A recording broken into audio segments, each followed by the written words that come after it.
बहुत कदीम जमाने का जिक्र है जब जापान के पहाड़ों के दामन में एक छोटा सा पुरसुकून गांव बसा हुआ था। वहां सोनू ओकेमा नामी एक बूढ़ा बांस काटने वाला अपनी नेक दिल बीवी के साथ रहता था। उनकी जिंदगी निहायत सादा थी। बूढ़ा रोजाना जंगल जाता, बांस काटता और उनसे टोकरियां बनाकर अपनी रोजी कमाता।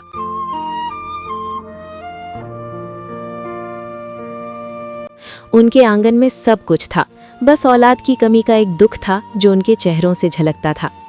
एक शाम जब सूरज पहाड़ों के पीछे छुप रहा था और जंगल में अंधेरा फैलने लगा था, बूढ़े ने बांसों के झुंड में एक अजीब मंजर देखा। एक बांस का तना बिल्कुल ऐसे चमक रहा था जैसे उसके अंदर सूरज कैद हो। बूढ़ा हैरत ज़दा होकर करीब गया और जैसे ही उसने कुल्हाड़ी से उस बांस को चीरा, उसकी आंखें खुली की खुली रह गईं। बांस के अंदर एक निहायत नन्ही, सिर्फ 3 इंच की एक बच्ची बैठी थी, जिसके जिस्म से नौरानी शुआएं निकल रही थीं। बूढ़े ने कांपते हाथों से उसे उठाया और आसमान की तरफ देखकर कहा, ऐ परवरदिगार, तूने मेरी बरसों की दुआ सुन ली। ये बच्ची मेरे लिए गैब का तोहफा है। बूढ़ा उसे भर ले आया। उसकी बीवी ने जब उस नन्ही परी को देखा तो उसकी खुशी का ठिकाना न रहा। उन्होंने उसका नाम कागुया हिमे रखा, यानी चांद की चमकती हुई शहजादी।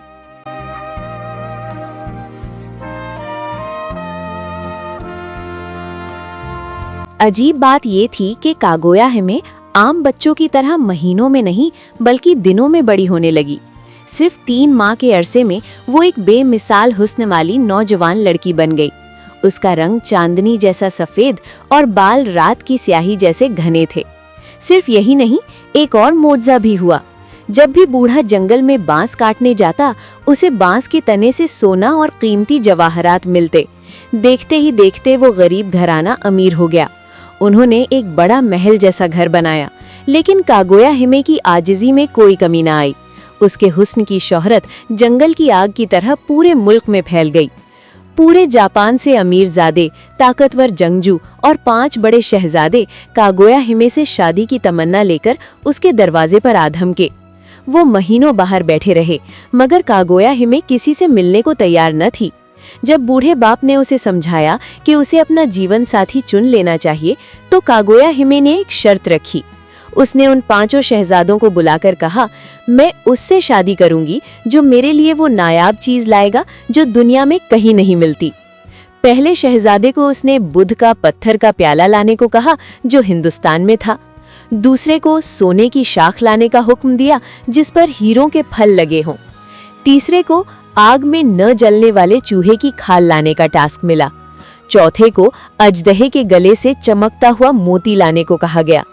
5वें को परिंदे का वो अंडा लाने को कहा गया जो समुद्र के पार एक नायाब घोंसले में था। बरसों गुजर गए, किसी ने झूठ बोला, कोई रास्ते में हिम्मत हार गया और कोई खाली हाथ लौट आया। कागुया हिमे ने साबित कर दिया कि वो किसी भी फानी इंसान के बस में नहीं है। यहाँ तक कि जापान के शहंशाह ने भी उससे शादी की ख्वाहिश की, मगर कागुया हिमे ने उसे भी इज्जत के साथ इनकार कर दिया, ये कहकर कि मैं इस दुनिया की शहरी नहीं हूँ।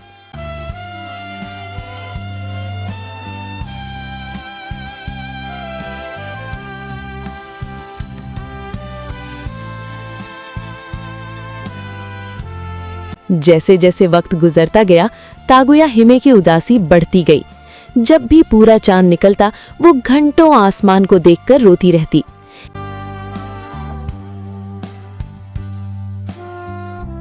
एक रात उसने अपने वालिदैन का हाथ थामा और सिसकियों के दरमियान वो राज फाश किया जो बरसों से उसके सीने में दफन था। मेरे प्यारे वालिदैन, उसने रोते हुए कहा, मेरा वक्त खत्म हो रहा है। मैं इस जमीन की रहने वाली नहीं हूँ। मेरा असल घर चांद की सल्तनत है।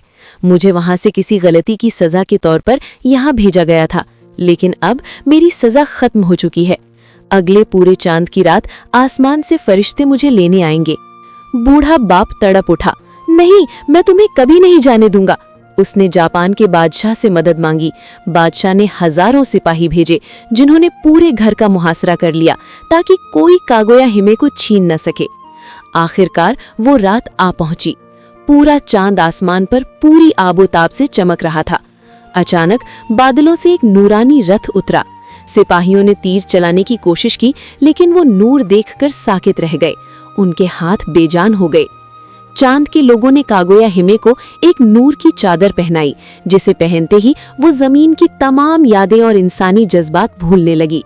लेकिन रथ पर सवार होने से पहले उसने आखिरी बार अपने बूढ़े वालिदैन को देखा। उसकी आंखों से एक आंसू गिरा, मोहब्बत और शुक्रगुजारी का आखिरी निशान। उसने बादशाह के लिए एक खत और आबे हयात यानी हमेशा की जिंदगी का मशरूब छोड़ा और फिर वो रथ आहिस्ता आहिस्ता आसमान की तरफ बुलंद होने लगा। बूढ़ा और उसकी बीवी गम से निढाल हो गए। उनके लिए दौलत और जिंदगी बेमानी हो गई।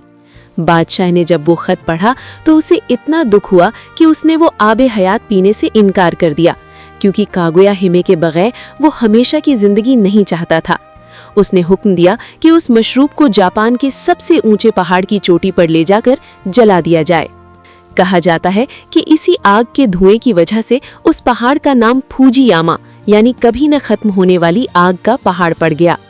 आज भी जब पूरा चांद निकलता है और हवा बांसों के दरमियान से गुजरती है तो ऐसा लगता है जैसे कागोया हिमे की सिसकियां सुनाई दे रही हों और बांसों के दरमियान वही पुरानी चमक आज भी उस अजीम मोहब्बत की याद दिलाती है।